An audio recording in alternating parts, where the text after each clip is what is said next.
defrosted me without following my specific instructions? But you see, we have a crisis. Society has lost its appreciation of literature.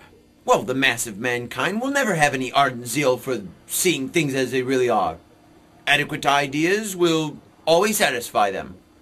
You should have known that already. I said it 2/3 of the way through my essay. The function of literary criticism at the present time.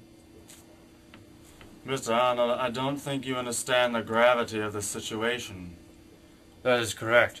The students as a whole do not want to study literature if they can avoid it. If they could avoid it? What do you mean, if they could avoid it? Yes, universities are forced to mandate English. Otherwise, very few, if any, would take it. That's horrible! Lo and behold, greater abomination still. In your essay, you wrote about criticism being too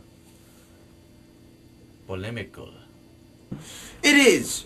Criticism, at least in my day, had been so directly polemical and controversial that it had so ill accomplished its best spiritual work, which is to keep man from a vulgarizing and self-satisfaction, to lead him towards perfection by making his mind dwell on what is excellent and beautiful in itself, and the absolute wonder and beauty of things.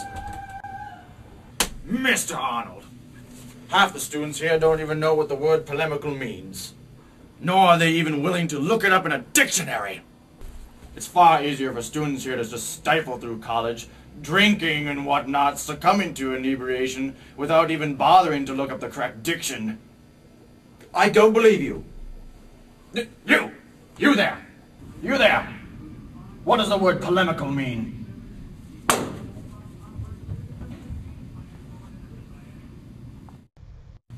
I'll answer your question.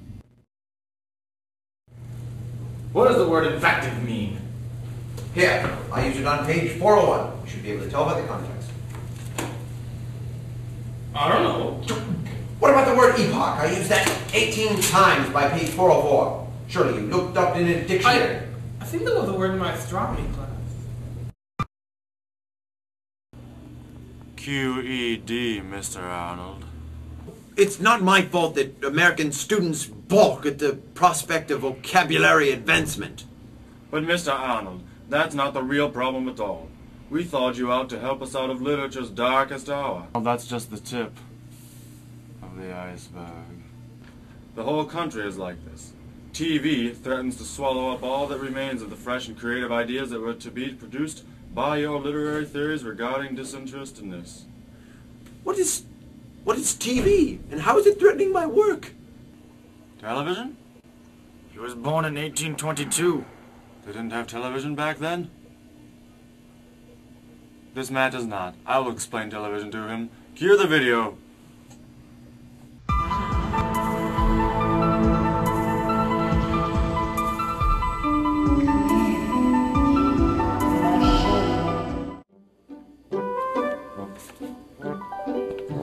TV is an abbreviation for television, an electronic apparatus that receives electromagnetic waves and displays the reconverted images on a screen. TV may also refer to the integrated, audible, and visible content of the electromagnetic waves received and converted by such an apparatus. First invented in the 1920s, television made it possible to watch visual images, advertisements for new products, and total crap for hours on end, although this did not reach its apex until the advent of cable. Now we are able to watch hours of mind-numbing programming, where thought and complex cognition are completely unnecessary. Quite impressive, I must say. Whoa!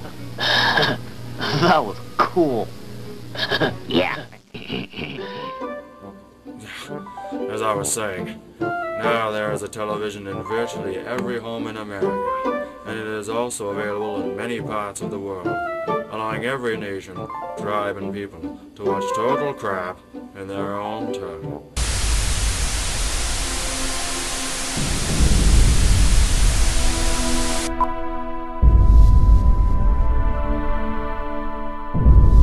age of poetry is coming to an end, Mr. Arnold. We are now hearing its final death knells.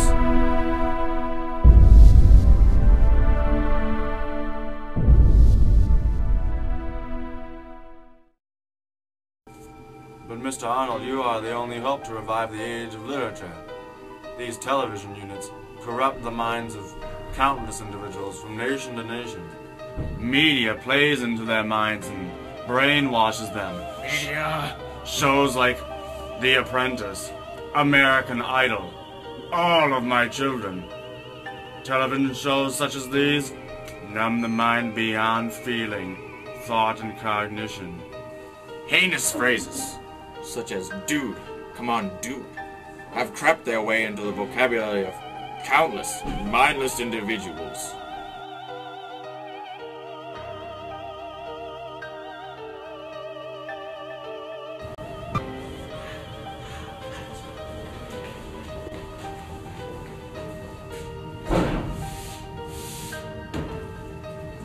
No Milton? No Milton. Wait, so they don't read Milton? No. What about Homer? No. Aeschylus or Shakespeare? No.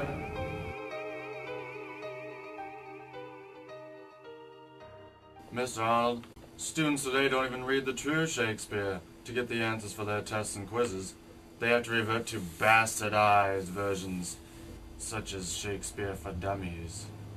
What is Shakespeare for Dummies? Why, it's a dumbed-down version of Shakespeare. I'm not familiar with this term of yours. What does dumbed down mean?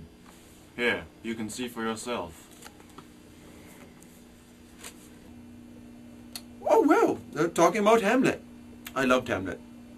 Hamlet and Ophelia's relationship can be likened most unto Joey and Dawson's. Ah, yes, Joey and Dawson.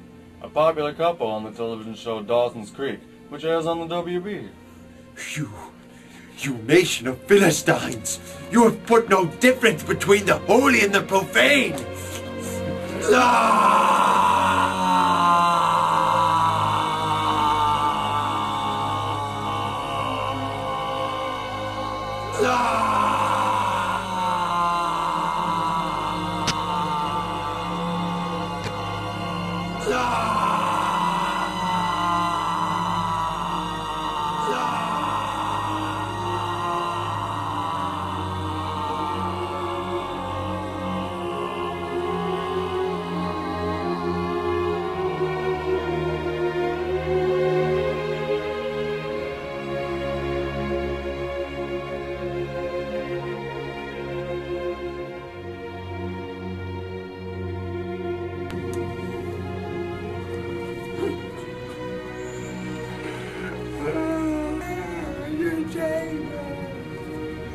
Will he be alright, Wilhelm? Yes, but he will need the time to recuperate from these past events that have so ruined his mind.